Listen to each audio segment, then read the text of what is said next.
ഇന്ന് ലോകം ഏറ്റവും കൂടുതൽ ചർച്ച ചെയ്യുന്ന ലോഹങ്ങളാണ് ഗോൾഡും കോപ്പറും അഥവാ സ്വർണവും ചെമ്പുമൊക്കെ. എന്നാൽ എങ്ങനെയാണ് ഭൂമിക്കടിയിൽ നിന്നും സ്വർണവും ചെമ്പുമൊക്കെ വേർതിരിച്ചെടുക്കുന്നത് എന്ന് നിങ്ങൾ എപ്പോഴെങ്കിലും ചിന്തിച്ചിട്ടുണ്ടോ?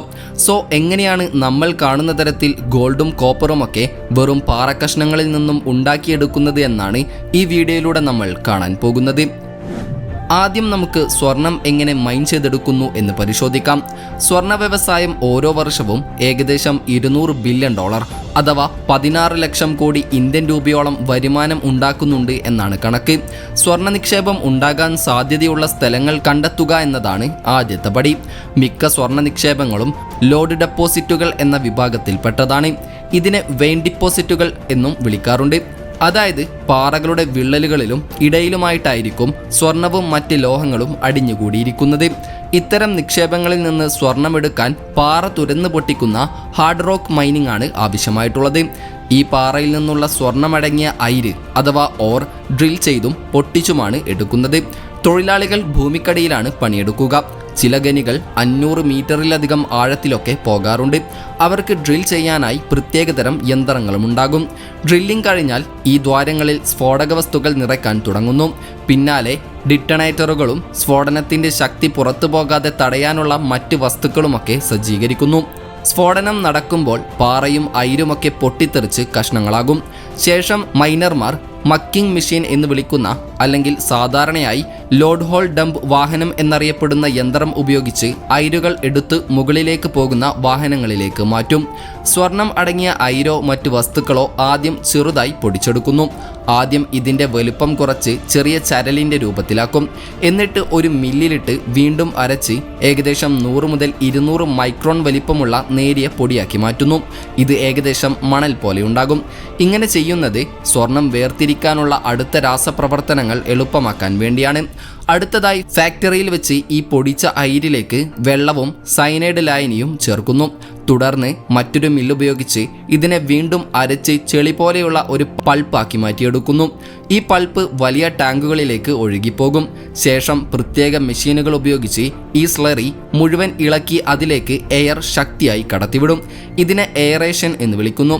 ഈ സ്ലെയറിലേക്ക് ഓക്സിജൻ എത്തിക്കുക എന്നതാണ് എയറേഷൻ്റെ ഉദ്ദേശം. ഈ ഓക്സിജൻ സയനൈഡും അയിരിലെ സ്വർണവുമായി ഒരു രാസപ്രവർത്തനത്തിന് കാരണമാകുന്നു. ഈ രാസപ്രവർത്തനത്തിലൂടെ സ്വർണം അലിഞ്ഞ് ചുറ്റുമുള്ള വെള്ളത്തിൽ ലയിച്ചു ചേരും. സ്വർണവും സയനൈഡും ചേർന്ന മിശ്രിതം രൂപപ്പെട്ട് എയറേഷൻ കഴിഞ്ഞാൽ ഈ സ്ലറി ഡ്രം ഫിൽട്ടറുകളിലേക്ക് അയക്കുന്നു. ഇത് റൊട്ടേറ്റ് ചെയ്യുന്ന വലിയ സിലിണ്ടർ ഫിൽട്ടറുകളാണ്. ഇതിൻ്റെ സർഫസിലൂടെ ലിക്വിഡ്സ് കടന്നുപോകും. ഖരവസ്തുക്കൾ അവിടെ തന്നെ തങ്ങി നിൽക്കുന്നു. അങ്ങനെ സ്വർണമടങ്ങിയ വെള്ളം ഖരരൂപത്തിലുള്ള മാലിന്യങ്ങളിൽ നിന്ന് വേർതിരിയുന്നു. സ്വർണം ലയിച്ചു ചേർന്ന ഈ ലായനിയിൽ നിന്ന് സോളിഡായിട്ടുള്ള സ്വർണം വേർതിരിച്ചെടുക്കാൻ പ്രസിപ്പിറ്റേഷൻ എന്ന രാസപ്രക്രിയ ഉപയോഗിക്കുന്നു. ഇതിനായി സാധാരണയായി സിങ്ക്, കാർബൺ, അലൂമിനിയം തുടങ്ങിയ വസ്തുക്കളാണ് ഉപയോഗിക്കുന്നത്. ഇവ ലായനിയിലെ സ്വർണവുമായി പ്രതിപ്രവർത്തിച്ച് സോളിഡ് രൂപത്തിലുള്ള സ്വർണ്ണത്തരികളായി മാറുന്നു.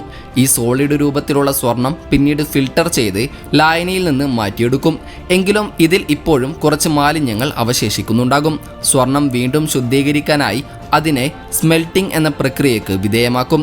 ഫിൽട്ടർ ചെയ്ത ഈ സ്വർണത്തെ ഗോൾഡ് കോൺസെൻട്രേറ്റ് എന്നാണ് പറയുന്നത്.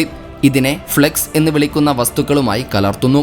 Manganese dioxide, chloride, silica, borax, sodium nitrate തുടങ്ങിയ രാസവസ്തുക്കളുടെ ഒരു മിക്സാണിത്. ഈ ഫ്ലക്സ് മാലിന്യങ്ങളുടെ മെൽറ്റിംഗ് പോയിന്റ് കുറയ്ക്കാനും സ്വർണത്തെ മറ്റ് വസ്തുക്കളിൽ നിന്ന് വേർതിരിക്കാനും സഹായിക്കും. തുടർന്ന് ഈ ഗോൾഡ് കോൺസെൻട്രേറ്റും ഫ്ലെക്സും ഒരു ഫർണസിലേക്ക് മാറ്റുന്നു. ഇത് വളരെ ഉയർന്ന ടെമ്പറേച്ചറിലുള്ള ഒരു പ്രത്യേക ചേമ്പറാണ്. ഫർണസിനുള്ളിൽ ഏകദേശം 1100 മുതൽ 1200 ഡിഗ്രി സെൽഷ്യസ് താപനിലയിൽ ചൂടാക്കുമ്പോൾ ഇവ ഉരുകാൻ തുടങ്ങും. ചൂട് എല്ലാ ഭാഗത്തും ഒരുപോലെ എത്താൻ വേണ്ടി ഈ സ്മെൽറ്റർ കറക്കിക്കൊണ്ടിരിക്കും. ഈ ഉയർന്ന താപനിലയിൽ സ്വർണവും മറ്റ് വസ്തുക്കളും വേർതിരിയുന്നു. ഉരുകിയ ഈ വസ്തുക്കൾ അവയുടെ സാന്ദ്രത അനുസരിച്ച് പല പാളികളായി വേർതിരിയും. സ്വർണത്തിന് ഭാരം കൂടുതലായതിനാൽ തന്നെ അത് ഏറ്റവും അടിയിൽ പോയി തങ്ങുന്നു. അതിൻ്റെ കൂടെ സ്ലാഗ് എന്ന് വിളിക്കുന്ന മാലിന്യങ്ങൾ മുകൾ ഭാഗത്തേക്ക് ഒഴുകിയെത്തും. തൊഴിലാളികൾ ഈ സ്ലാഗ് എടുത്ത് മാറ്റുന്നു. അതിൽ സ്വർണം ഒട്ടുമില്ലെന്ന് ഉറപ്പാക്കാൻ ഒരു സാമ്പിൾ എടുത്ത് പരിശോധിക്കുകയും ചെയ്യും. അതിൽ സ്വർണത്തിൻ്റെ അംശമുണ്ടെങ്കിൽ അത് പൂർണ്ണമായി പോകുന്നതുവരെ വീണ്ടും സ്മെൽറ്റിലേക്ക് ഒഴിക്കും. സ്വർണം അടിയിൽ ഉറച്ചു കഴിഞ്ഞാൽ ഈ ഉരുകിയ മിശ്രിതം ചരിച്ചോ ഒഴിച്ചോ ശേഖരിക്കും. ശേഷം ഈ സ്വർണം അച്ചുകളിലേക്ക് ഒഴിക്കുന്നു. ഇതിനെയാണ് ഡോറേ ബാർ അല്ലെങ്കിൽ ബുള്ളിയൻ എന്ന് വിളിക്കുന്നത്. സ്മെൽറ്റിംഗ് കഴിഞ്ഞ് കിട്ടുന്ന ഈ ഡോറേ ബാറിന് ഏകദേശം 80% മാത്രമേ ശുദ്ധി ഉണ്ടാകൂ എന്നത് മറ്റൊരു കാര്യമാണ്. സ്വർണത്തിന്റെ അന്താരാഷ്ട്ര നിലവാരമായ 99.9% ശുദ്ധി കിട്ടാൻ ഇത് ഇനിയും റിഫൈൻ ചെയ്യണം. സ്വർണം റിഫൈൻ ചെയ്ത് കഴിഞ്ഞാൽ അതിന്റെ ശുദ്ധിയും ഗുണമേന്മയും എത്രയുണ്ടെന്ന് നിർണ്ണയിക്കുന്ന അസയിങ് എന്ന പ്രക്രിയ നടത്തുന്നു. സാധാരണയായി പ്രത്യേക ലബോറട്ടറികളാണ് ഫയർ അസേ, അറ്റോമിക് അബ്സോർപ്ഷൻ സ്പെക്ട്രോസ്കോപ്പി പോലുള്ള പല രീതികൾ ഉപയോഗിച്ച് ഈ പരിശോധന നടത്തുന്നത്. ശുദ്ധീകരിച്ച സ്വർണം അതിൻ്റെ ഉപയോഗമനുസരിച്ച് പല രൂപങ്ങളിലേക്ക് മാറ്റിയെടുക്കാം. ബാറുകളായോ നാണയങ്ങളായോ ആഭരണങ്ങളായോ മറ്റ് വ്യവസായ ആവശ്യങ്ങൾക്കോ ഒക്കെ ഉപയോഗിക്കാം. ഇതിലൂടെ സ്വർണം എങ്ങനെയാണ് ഭൂമിയിൽ നിന്നും നമ്മൾ കാണുന്ന രീതിയിൽ നിർമ്മിക്കുന്നതെന്ന് നിങ്ങൾക്ക് മനസ്സിലായി കാണുമെന്ന് വിശ്വസിക്കുന്നു. ഇനി നമുക്ക് എങ്ങനെയാണ് ചെമ്പ് അഥവാ കോപ്പർ നിർമ്മിക്കുന്നത് എന്ന് മനസ്സിലാക്കാം. ചെമ്പ് അഥവാ കോപ്പർ ലഭിക്കാൻ വേണ്ടി പ്രധാനമായും 2 മൈനിങ് രീതികളാണ് ഉപയോഗിക്കുന്നത്. ഒന്ന് ഓപ്പൺ പിറ്റ് മൈനിങ്ങും മറ്റൊന്ന് അണ്ടർഗ്രൗണ്ട് മൈനിങ്ങും. ഈ ചെമ്പിന്റെ നിക്ഷേപം ഭൂമിയുടെ സർഫസിന് അടുത്ത് തന്നെയാണെങ്കിൽ ഓപ്പൺ പിറ്റ് മൈനിങ് ആണ് ഉപയോഗിക്കുക. ഈ രീതിയിൽ എവിടെയാണോ കോപ്പർ സാന്നിധ്യമുള്ളത് അവിടെ സ്ഫോടക വസ്തുക്കൾ പൊട്ടിച്ച് വലിയ കുഴികൾ ഉണ്ടാക്കുന്നു. അതിനുശേഷം ലോഡറുകളും ട്രക്കുകളും ഉപയോഗിച്ച് അവിടുത്തെ സാധനങ്ങൾ പുറത്തേക്ക് കൊണ്ടുപോകുന്നു. ഈ രീതിക്ക് താരതമ്യേന ചിലവ് കുറവാണ്, കൂടാതെ അത് എളുപ്പവുമാണ്. ഇനി കോപ്പർ ഭൂമിക്ക് ഒരുപാട് അടിയിലാണെങ്കിൽ അണ്ടർഗ്രൗണ്ട് മൈനിങ് ആണ് ചെയ്യുക. ഈ രീതിയിൽ ഭൂമിക്കുള്ളിലേക്ക് പോകാൻ തുരങ്കങ്ങൾ ഉണ്ടാക്കുന്നു. തുടർന്ന് മെഷീൻസ് ഉപയോഗിച്ച് പാറകൾ പൊട്ടിച്ച് പുറത്തെടുക്കുന്നു. എന്നാൽ ഈ രീതിക്ക് കൂടുതൽ പണം ചിലവാകും, പക്ഷേ ഇത് കൂടുതൽ സുരക്ഷിതമാണ്. സാധാരണയായി ചെമ്പ് കാണപ്പെടുന്നത് ചാൽക്കോപൈറൈറ്റ് പോലുള്ള സൾഫൈഡ് അയിര് അഥവാ സൾഫൈഡ് ഓർ ആയോ അല്ലെങ്കിൽ ഓക്സൈഡ് അയിരോ ആയാണ്. ഈ അയിരുകൾ കണ്ടെത്താൻ വേണ്ടി ആദ്യം അവർ എക്സ്പ്ലോറേഷൻ നടത്തും. ജിയോളജിസ്റ്റുമാർ ആ ഭൂമി പരിശോധിക്കുകയും ഡ്രില്ലിംഗ് വഴി സാമ്പിളുകൾ എടുക്കുകയും ചെയ്യും. അതിനുശേഷം എല്ലാം തയ്യാറാണെങ്കിൽ പാറകൾ പൊട്ടിക്കാൻ തുടങ്ങുന്നു. തുടർന്ന് ക്രഷിംഗ് മെഷീൻ ഉപയോഗിച്ച് ആ പാറകളെ ചെറിയ കഷ്ണങ്ങളാക്കുകയും ഗ്രൈൻഡിംഗ് വഴി അവയെ പൗഡറാക്കി മാറ്റുകയും ചെയ്യുന്നു. ഈ പൗഡറിനെ വേർതിരിക്കുന്നത് ഫ്രോത്ത് ഫ്ലോട്ടേഷൻ എന്നൊരു രീതി ഉപയോഗിച്ചാണ്. ഈ പ്രോസസ്സിൽ വെള്ളവും ചില കെമിക്കൽസും ചേർത്ത് പത അഥവാ ബബിൾസ് ഉണ്ടാക്കുന്നു. ഈ ബബിൾസ് ചെമ്പിൻ്റെ കഷ്ണങ്ങളെ മുകളിലേക്ക് കൊണ്ടുപോവുകയും വേസ്റ്റ് അടിയിൽ തടയുകയും ചെയ്യുന്നു. ഇതിലൂടെ നമുക്ക് കോൺസെൻട്രേറ്റഡ് ആയിട്ടുള്ള കോപ്പർ ഓർ ലഭിക്കും. അതിൽ ഏകദേശം 20 മുതൽ 30% വരെ ചെമ്പുണ്ടാകും. ഗുണനിലവാരം കുറഞ്ഞ അയിരുകൾക്ക് ലീച്ചിങ് എന്ന രീതിയാണ് ഉപയോഗിക്കുന്നത്. ഇതിൽ ചെമ്പിനെ അലിയിക്കാൻ ആസിഡാണ് ഉപയോഗിക്കുന്നത്. എന്നിട്ട് സോൾവെന്റ് എക്സ്ട്രാക്ഷനും ഇലക്ട്രോവിന്നിങ് അഥവാ SXEWയും ചെയ്ത് ശുദ്ധമായ ചെമ്പ് വേർതിരിച്ചെടുക്കുന്നു. ഈ SXEW രീതി ചിലി പോലുള്ള രാജ്യങ്ങളിൽ വളരെ പ്രചാരത്തിലുള്ളതാണ്. ഇത് കുറഞ്ഞ എനർജി മാത്രമേ ഉപയോഗിക്കുന്നുള്ളൂ എന്നതുകൊണ്ട് പരിസ്ഥിതിക്ക് നല്ലതുമാണ്. പക്ഷേ ഇതിന് ധാരാളം വെള്ളം ആവശ്യമുണ്ട്.